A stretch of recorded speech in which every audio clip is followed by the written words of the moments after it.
पिछले 12 घंटे के अंदर 4 देशों पर हुए हैं ड्रोन हमले। कौन कौन से हैं ये देश और ये हमले किसने किए, देखिए इसको लेकर बड़ी खबरें हैं।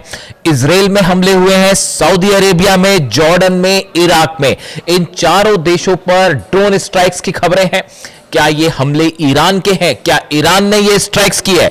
देखिए जो खबरें आई उसके मुताबिक अगर आप सऊदी अरेबिया की बात करें, सऊदी अरेबिया से शुरू करें, कई सारी चीजें ऐसी हैं जो बड़ी रहस्यमय हैं, इन हमलों को बड़ा मिस्टीरियस बना रही हैं। क्यों, वो मैं आपको बताता हूं। पहले सऊदी अरेबिया से शुरू करें।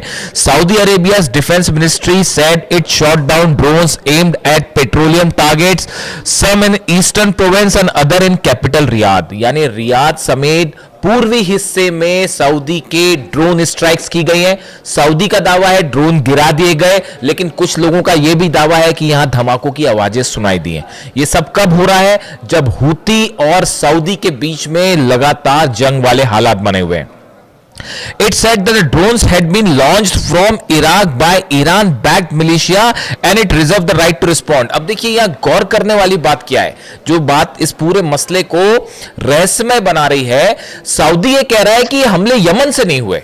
जो ड्रोन आए सऊदी में रियाद के ऊपर और ईस्टर्न प्रोविंस में जो हमले हुए हैं ड्रोन से, बीती रात की ये बात है, ये हमले जो है सऊदी का कहना है कि ये इराक से किए गए हैं और ईरान का जो समर्थन करने वाले ग्रुप है उन्होंने ये हमले किए हैं सऊदी पे।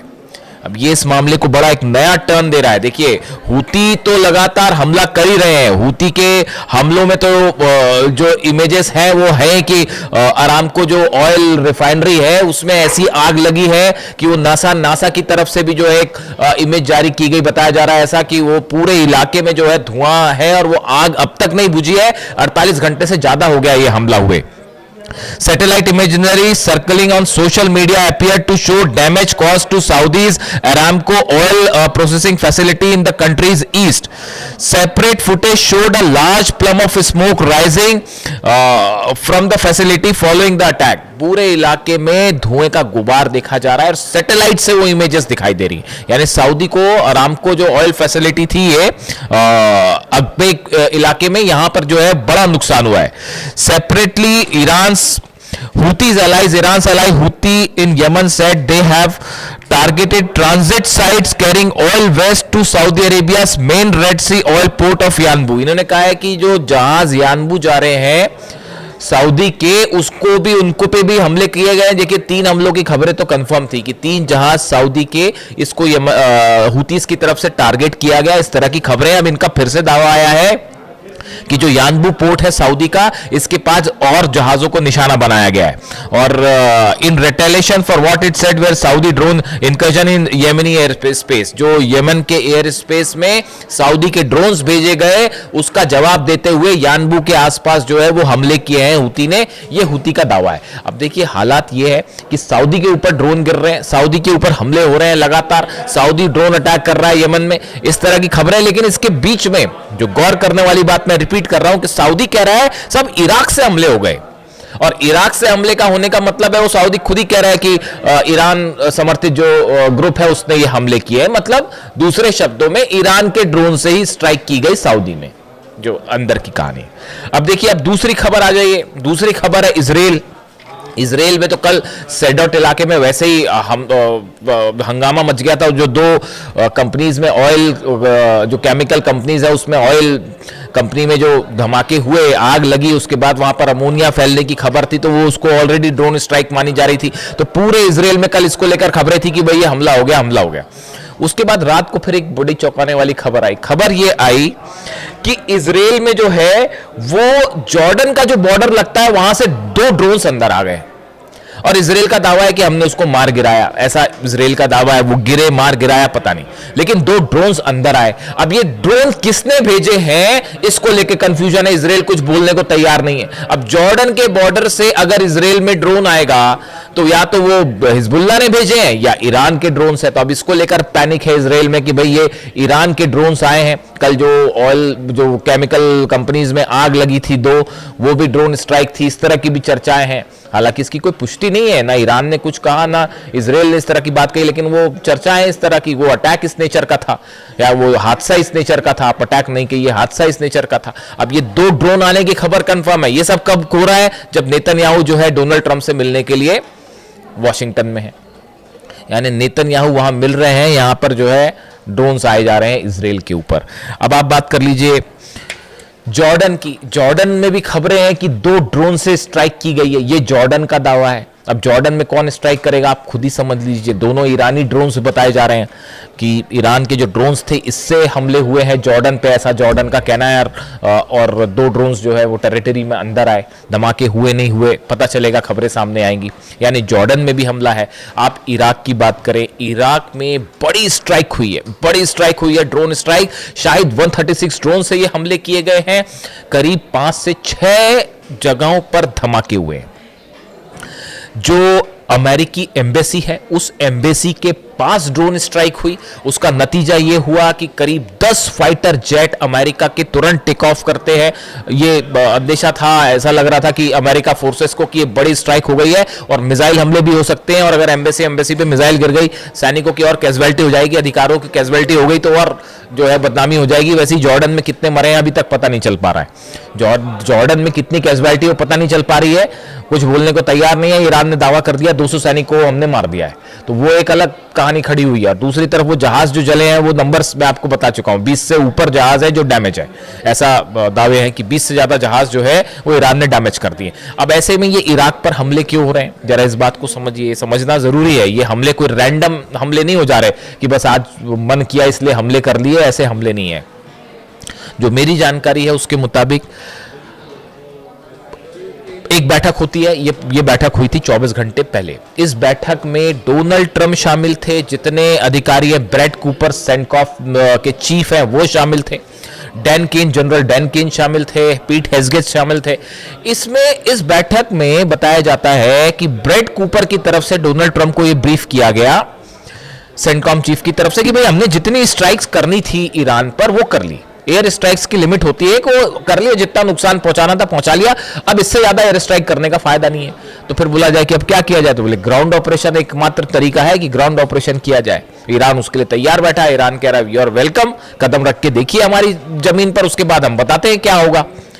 वो ईरान की सेना तो 8-9 लाख सैनिक तो तैयार है ही है, वो 9 करोड़ जनता भी तैयार है।